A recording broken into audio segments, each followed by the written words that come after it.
सुखदेव जी के जन्म कर्म की कथा जो बड़ी दार्शनिक है देवी भागवत में, उसका श्रवण करो। व्यास जी ने मन में विचार किया, सुखदेव जी ने शिक्षा दीक्षा को प्राप्त किया, बड़े हो गए, जवान हो गए, युवा हो गए, और जब बालक जवान होता है तो माता पिता को बड़ी चिंता हो जाती है, इसका विवाह कर दिया जाए। वेदव्यास जी सुखदेव जी का विवाह करने के लिए तैयार हो गए।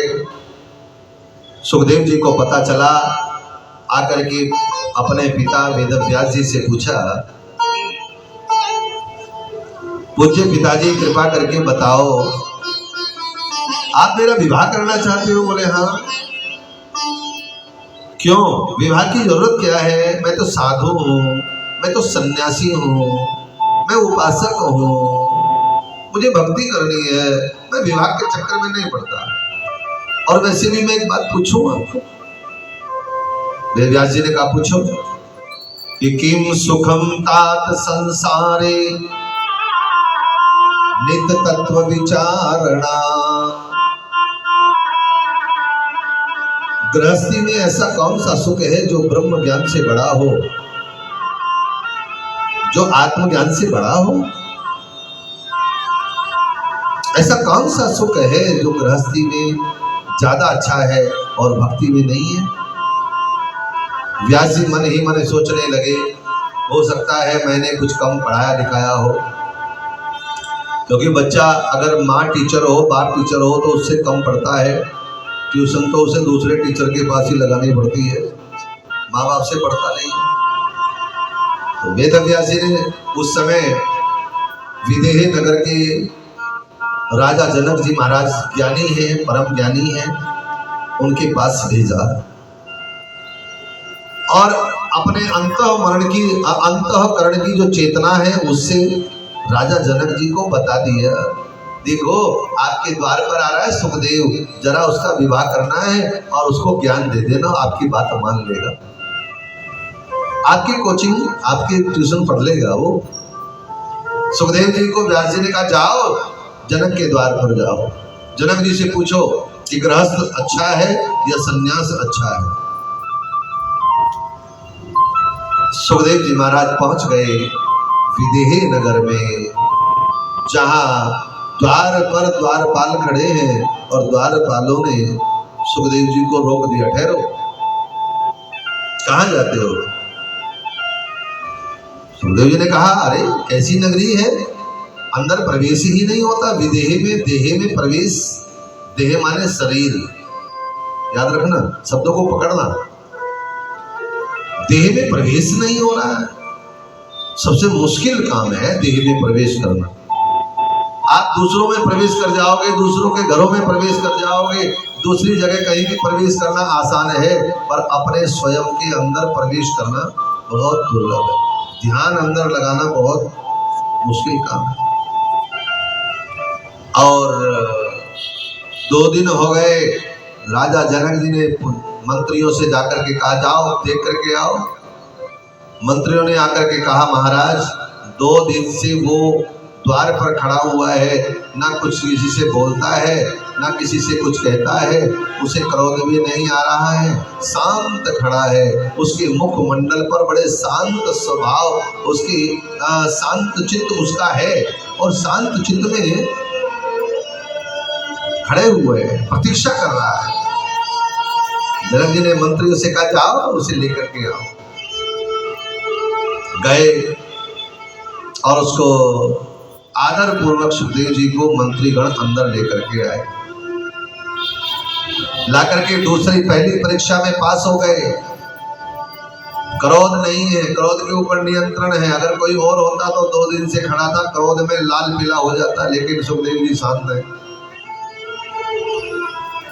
पहली परीक्षा में पास हो गए। दूसरी परीक्षा राजा जनक ने एक रमणीय पुष्पों से सुसज्जित करके कक्ष को बनाया गया, और उस कक्ष में, उस कमरे में सुंदर पुष्पों को लगाया गया, सुगंधित द्रव्यों को डाला गया, और 2 कामनी नारियों को भेजा गया, जो जवान है, युवा है, और उनका रूप सौंदर्य भी कामनी है, और ऐसी कामनी नारियों को भेजा गया। और सुखदेव जी को उस कक्ष में बिठा करके बाहर से कुंडी बोलो बंद करके मंत्री चले गए। और जैसे मंत्रियों ने कुंडी लगा करके गए, बोलो जय माता दी। और मेरी बहनों बुरा ना मानना, बुरा मत मानना, राजा जनक जी ने सुखदेव जी को परीक्षा लेने के लिए ये कौतुक करते हुए मंत्रियों ने कुंडी लगा करके बाहर से चले गए। थोड़ी देर के बाद ये खाने पीने की वस्तुएं रखी हैं, उनको लेकर के कामनीय नारियां सुखदेव जी के सामने गई और उनको खिलाने का पहले लो कुछ खाओ, अपने आप नहीं खाते मेरे हाथ से खाओ। अपने नैनों के तीर छोड़ने लगी और इन दोनों नारियों ने अपने कटाक्ष, अपने ऐसे अपने कर्म और प्रतिभाव को इस प्रकार से पेश किया मानो इन दोनों ने अपने पूरा माया का जो जाल है, प्रभाव है, वो डालने का पूरा प्रयास किया। बहुत देर हो गई, सुखदेव जी देखते रह गए और देखते देखते सुखदेव जी ने हाथ जोड़ करके इन दोनों नारियों के चरण स्पर्श करते हुए कहा, हे देवियों, आज मेरा कितना सौभाग्य है कि मैंने पैदा होने से के बाद अपनी माँ के दर्शन नहीं किए थे। आज मेरी माँ दो दो रूपों में मेरे पास आ गई है। मैं अपनी दोनों माताओं को प्रणाम करता हूँ और दंडवत प्रणाम किया उनको। वो दोनों नारियां लज्जा से युक्त हो गई, लज्जित हो गई, उनकी आंखें शर्म से झुक गई और क्योंकि जाकर के जनक जी से कहा, नारियों ने मंत्रियों से कहा, महाराज उसे कोई वो जो है महापुरुष है, उसे कौन नारी है कौन पुरुष है ये पता नहीं है, उसे एक ही बात का पता है। कौन सी बात का पता है? ओ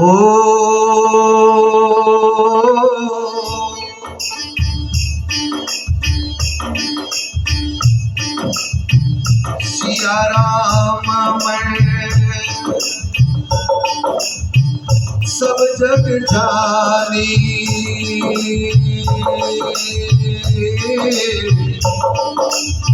करहु प्रणाम जोरी जुग पानी। राम सिया राम सिया राम जय जय राम, सिया राम जय जय राम।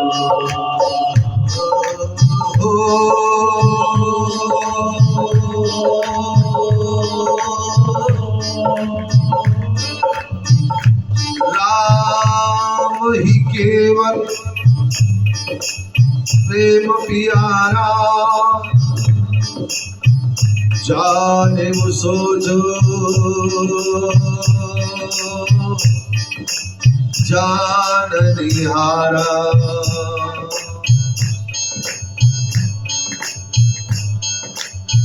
हरि व्यापक सर्वत्र समाना, प्रेमत प्रकट होत में जाना। सब गाओ सिया राम सिया राम जय जय राम, सिया राम जय जय राम, सिया राम जय जय राम।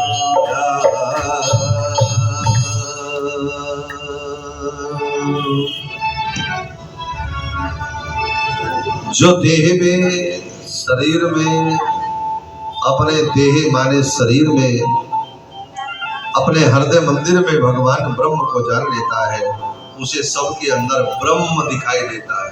और उसमें कहा भी गया है कि वो हरि सर्वत्र है लेकिन नजर आता नहीं, और बिना योग साधन के वो किसी को पाता नहीं। जय माता दी। और बोलिए बाहर से जय माता।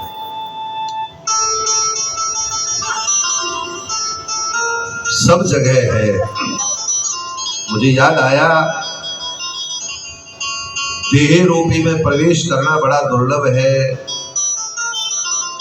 देखो और अगर प्रवेश मिल जाए तो बाहर आना बड़ा मुश्किल है।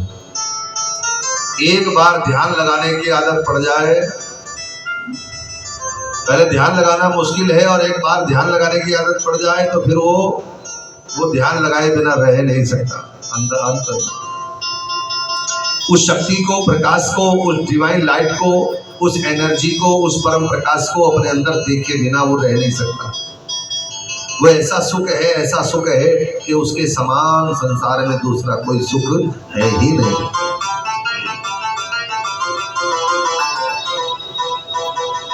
राजा दक्ष के 10,000 पुत्र जब जा रहे थे तो रास्ते में नारद जी मिल गए। नारद जी ने कहा, भाई क्या हुआ, कहाँ हो, कौन हो? बोले महाराज हम प्रचेता हैं, दक्ष के 10,000 पुत्र हैं, हम आपको ढूंढ रहे थे। और कह करके चरणों में प्रणाम करते हुए इन्होंने कहा, हे नारद जी आप हमें सन्यासी बना दीजिए, सन्यास की दीक्षा दीजिए। अब पहले जो गुरु होते थे वो बड़ी परीक्षा लेते थे, आज वाले गुरु तो परीक्षा लेते नहीं है। आज वाले गुरु तो कहते थे लाइन में खड़े हो जाओ, गुरु मंत्र मिल जाएगा। और परीक्षा लेने के लिए नारद जी ने सबसे पहले पूछा, तुम सन्यासी सच्चे साधक बनना चाहते हो, साधु बनना चाहते हो, तो इसके लिए पहले परीक्षा में बताइए, मेरे प्रश्नों का उत्तर दीजिए। बोले कौन से? नारद जी बोले वो कौन सी नदी है जो विपरीत बहती है? सारी नदियां पहाड़ से उत्तर से दक्षिण में जाती है, और वो कौन सी नदी है जो उल्टी दिशा में बहती है? प्रचेताओं ने कहा और कोई नदी नहीं है, वो नदी है संसार। संसार को अच्छा ज्ञान दो, अच्छी शिक्षा दो, हमेशा उल्टा ही चलेगा। संसार के लोग उल्टी दिशा में ज़्यादा दौड़ना चाहते हैं, सीधी दिशा में नहीं जाते। इतनी अच्छी नवरात्रों में साधकों के लिए देवी भागवत हो रही है, फिर भी वो संसार के केवल इस संसार की विलासिताओं में के कारण ही बेचारे वहीं के वहीं रह जाते हैं। अर्थात उल्टी दिशा में जाने की जो गति है संसार की है। दूसरा प्रश्न पूछा, कौन सी गुफा है जिस गुफा में प्रवेश तो मिल जाता है पर बाहर नहीं आया जाता?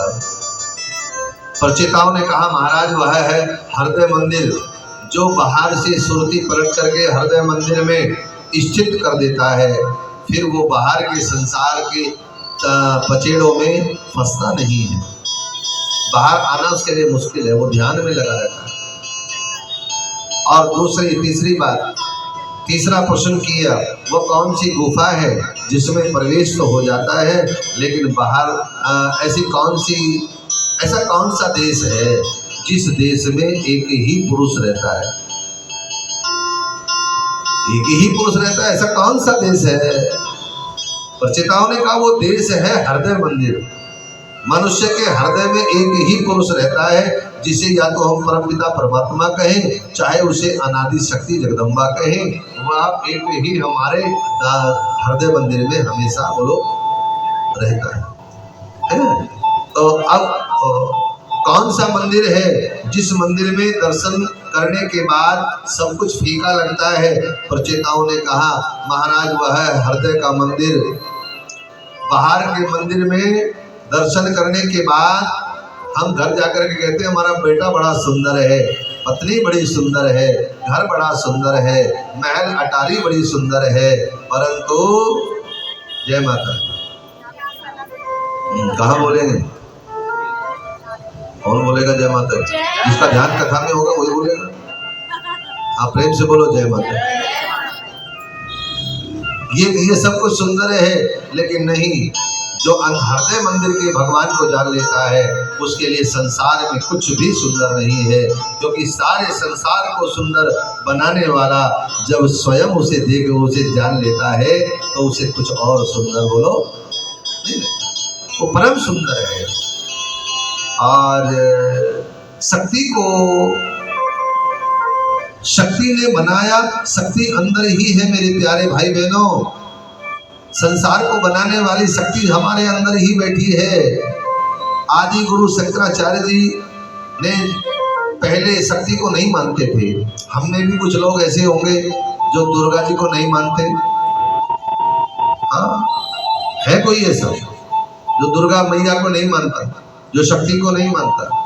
कुछ लोग ऐसे होते हैं जो निर्गुण ब्रह्म के उपासक होते हैं और वो शक्ति को नहीं मानते। आदि गुरु शंकराचार्य जी पहले शक्ति को नहीं मानते थे और जब आदि गुरु शंकराचार्य जी जा रहे थे, उन्हें प्यास लगी। सामने कुएं पर एक रूपवती नारी, सुंदर नारी पानी खींच रही थी। तो शंकराचार्य जी ने उस नारी से कहा, देवी बड़ी प्यास लगी है, मुझे पानी पिला दो। उस स्त्री ने कहा, हे शंकराचार्य, जाओ स्वयं आओ और स्वयं पानी को खींचो, स्वयं पानी को खींच करके स्वयं से पी लो। शंकराचार्य जी ने कहा, मां शक्ति नहीं है। तब उस रूपवती नारी ने कहा, हे शंकराचार्य, तुम इस शक्ति को भूल गए थे, शक्ति को मानने को स्वीकार नहीं करते थे।